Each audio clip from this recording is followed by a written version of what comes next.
Imagine living 100,000 years ago. No dating apps, no weddings, no flowers, no love letters, no Valentine's Day. You spend every day hunting, gathering food, trying to survive. Tomorrow isn't guaranteed. So, did people even have time to fall in love? Or was love something humans invented much later? The answer may completely change the way you think about human history. Because long before kingdoms, long before civilization, long before written language, something extraordinary was already happening. Two strangers were choosing to stay together, not for a day, not for a season, sometimes for years. Why? Because love may have been one of humanity's greatest survival strategies, and without it, our species might never have survived. For most animals, finding a mate is simple. Survive, reproduce, move on. Many species never see each other again. But humans became different, and the reason wasn't romance. It was babies. Human babies are unlike almost every other animal. A newborn deer can stand within hours. A newborn horse can run on its first day. But a human baby can't even hold up its own head for years. It depends completely on adults. That created a huge problem for our ancestors. Imagine a mother carrying an infant across open grasslands. She still had to find food, avoid predators, build shelter, and protect her child. Doing all of that alone was almost impossible. That's where everything began to change. The fathers who stayed helped gather food, protected the family, and increased the chances that their children would survive.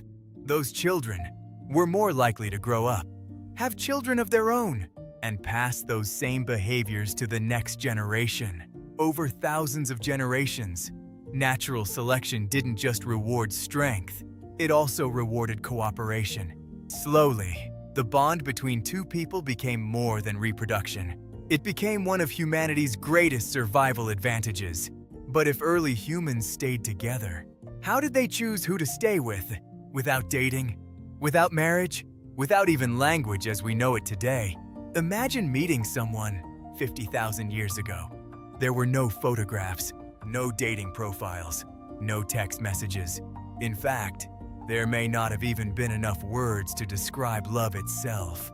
So how did ancient humans decide who they could trust? The answer wasn't appearance alone. It was survival. Every day revealed something important. Who shared their food? Who protected others during danger? Who stayed calm when predators attacked? Who cared for children, even when they weren't their own? These weren't just acts of kindness. They were signals. Signals that someone could be a reliable partner. Strength mattered, but so did generosity. A skilled hunter who never shared could be less valuable than an average hunter who always helped the tribe. Health mattered too. Bright eyes, healthy skin, strong movement. These were clues that a person was more likely to survive and raise healthy children. Modern science suggests that many of the qualities people still find attractive today may have deep evolutionary roots. But attraction alone wasn't enough. Life was dangerous. Every hunt carried risk. Every winter threatened starvation.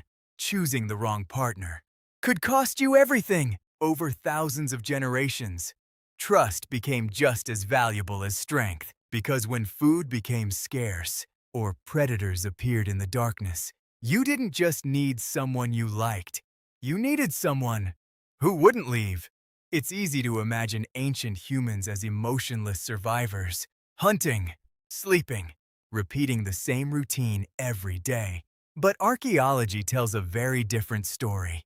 Ancient graves reveal something remarkable. Some individuals were buried with flowers.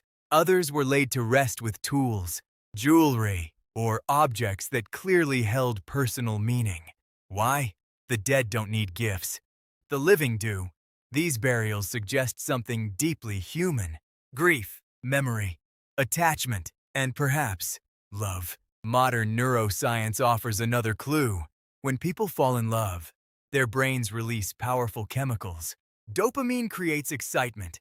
Oxytocin strengthens trust and bonding. Vasopressin helps reinforce long-term attachment. These aren't modern inventions. They're ancient biological systems, shared with many other mammals. Long before humans built cities, our brains were already capable of forming deep emotional bonds. Of course, love wasn't always easy. Imagine your partner leaving on a hunt. Hours passed, then days. Every sound in the distance made your heart race. Would they return? Or had nature taken them forever? That fear, the fear of losing someone you care about, may be one of the oldest emotions our species has ever experienced. And when they finally returned, safe, the relief wasn't just practical, it was deeply emotional. Love wasn't simply about romance. It gave people a reason to protect each other, to stay together, and to keep fighting, even when survival seemed impossible. But if love brought people together, it also created something else, something far less pleasant: jealousy. Scientists believe jealousy isn't simply a modern feeling. It may be one of humanity's oldest survival instincts, because in the ancient world, losing a trusted partner wasn't just heartbreaking. It could be life-threatening. A partner helped gather food, protected children, shared knowledge, and stood beside you when predators attacked. Losing that bond could reduce the chances of survival. That's why loyalty became so valuable, not because ancient humans invented rules about relationships, but because stable partnerships often helped families survive. Human relationships have always been diverse, but across cultures, people formed close emotional attachments. They cared when loved ones disappeared, they mourned when they died, and they celebrated when families grew. Love wasn't art. Love wasn't created by civilization. Civilization may have been created by love.